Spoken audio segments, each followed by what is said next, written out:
కష్టాలు ఎలా ఉంటాయి, నిజ జీవితంలో కష్టాలు ఎలా ఉంటాయి నేను చెప్తాను, నువ్వు విను ఈ రోజు. నువ్వు మరి ఇంటర్మీడియట్ తర్వాత ఇంకా నువ్వు చదువు కంటిన్యూ చేయలేదా? చేయలేదు సార్. ఎందుకని? నాన్నగారు చనిపోయారు, అమ్మగారే చూసుకునేవారు, పని చేసుకుంటూ. తండ్రి చనిపోయిన 6 గంటలకి, తండ్రి చనిపోయిన 6 గంటలకి తల్లి చనిపోతే ఆ బాధ ఎలా ఉంటుంది ఎప్పుడైనా అనుభవించావా? నేను అనుభవించాను. అమ్మగారికి కొన్ని రోజుల తర్వాత హెల్త్ అది పాడైపోయింది, అమ్మగారు వర్క్ చేయడానికి కూడా లేదు.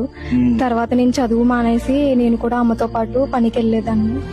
ఏ పనికి వెళ్ళేదాన్ని? షాప్ లో పనిచేసేదాన్ని, బట్టల షాప్ లో. చదువుకోవాలని ఎప్పుడు అనిపించలేదా? అనిపించేది, కానీ ఇంట్లో సిచ్యువేషన్స్ ప్రాబ్లమ్స్ వల్ల నేను చదువుకోలేకపోయాను. ఆ తర్వాత అమ్మగారికి హెల్త్ బాగోకపోతే ఒక రోజు హాస్పిటల్ తీసుకుని వెళ్తే ఇలా క్యాన్సర్ ఉంది అని చెప్పి అన్నారు. అలా ట్రీట్మెంట్ జరుగుతుండగానే అమ్మగారు నైట్ చనిపోయారు. నెల రోజుల పాటు హాస్పిటల్లో ఉన్నాను. ఇప్పుడు అమ్మగారు చనిపోయారు, నాన్నగారు కూడా చనిపోయారు. నా అమ్మమ్మ వాళ్ళ సైడు, నానమ్మ వాళ్ళ సైడ్ కూడా ఎవరు లేరు. అమ్మమ్మ తాతయ్య, నానమ్మ తాతయ్య వాళ్ళు కూడా చనిపోయారు.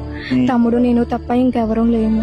లైఫ్ ఎలా ఉంటే బాగుండని అనుకుంటున్నావు నువ్వు? అంటే తమ్ముడిని నన్ను చదివిస్తూ